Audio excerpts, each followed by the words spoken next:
A distant geopolitical decision made on August 20, 2026, is about to make your drive to work and grocery run more expensive.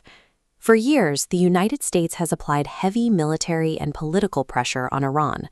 None of it has forced a clear political settlement, so the strategy is shifting. President Donald Trump recently announced an aggressive new campaign against Tehran. Rather than expanding the military campaign with airstrikes or troops, the administration is launching a financial siege. The objective is to restrict Iran's oil revenue, dismantle its financial networks, and drain the government's ability to fund its activities. But squeezing a major global oil producer comes with severe risks. Because energy markets are interconnected, an attempt to choke off Iran's economy could create a boomerang effect that damages the American economy. Economic warfare bypasses the traditional battlefield entirely. Washington's targets are now Iranian oil exports, shipping fleets, shell companies, and international bank transfers. To hit those targets, the administration relies on secondary sanctions. This is a mechanism where Washington threatens to penalize any non-American company, anywhere in the world, if they help Iran generate revenue. Enforcing this globally is incredibly difficult. For decades, the UAE, and specifically Dubai, has served as a vital commercial and financial gateway for Iranian trade, acting as a massive loophole for moving money. Then there is China. Beijing remains one of Iran's most important economic partners and buys immense quantities of Iranian crude oil. If Chinese refineries continue purchasing that oil, Tehran maintains a steady stream of revenue, rendering complete economic isolation impossible. Iran is also heavily prepared for this.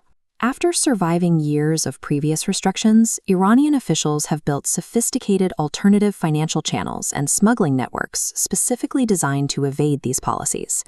Unless the United States can successfully identify and shut down these specific international networks, the strategy to starve Iran of cash will fail.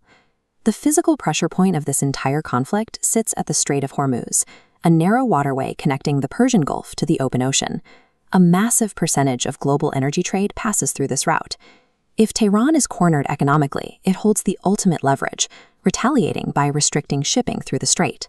Investors are already pricing in that risk. Following the August announcements, the mere threat of a shipping disruption drove Brent crude oil up to nearly $94 a barrel. This flowchart maps exactly how a distant geopolitical conflict sets off a global chain reaction. It starts with regional tension, which threatens shipping lanes, triggering international oil supply concerns. When supply looks uncertain, unrefined crude oil spikes. Refineries pay more for raw materials, directly forcing up the cost of everyday gasoline. Expensive gasoline increases transportation and manufacturing costs. Those extra costs are passed directly onto the public through higher prices for household goods. Ultimately, a geopolitical struggle over a Middle Eastern waterway is paid for by American consumers filling their tanks. This kind of imported inflation creates a massive domestic headache for the Federal Reserve. When energy costs drive up the price of everything else, controlling inflation becomes incredibly difficult. The administration's strategy requires executing a precise balancing act, draining Iran's economy enough to force negotiations without triggering a trade war with China or a global energy shock. If the economic siege fails to bring Tehran to the table, Washington faces a prolonged standoff. Global oil supplies will remain vulnerable, keeping prices high.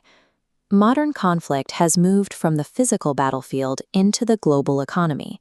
Victory and defeat are now measured by the price listed at the local gas pump.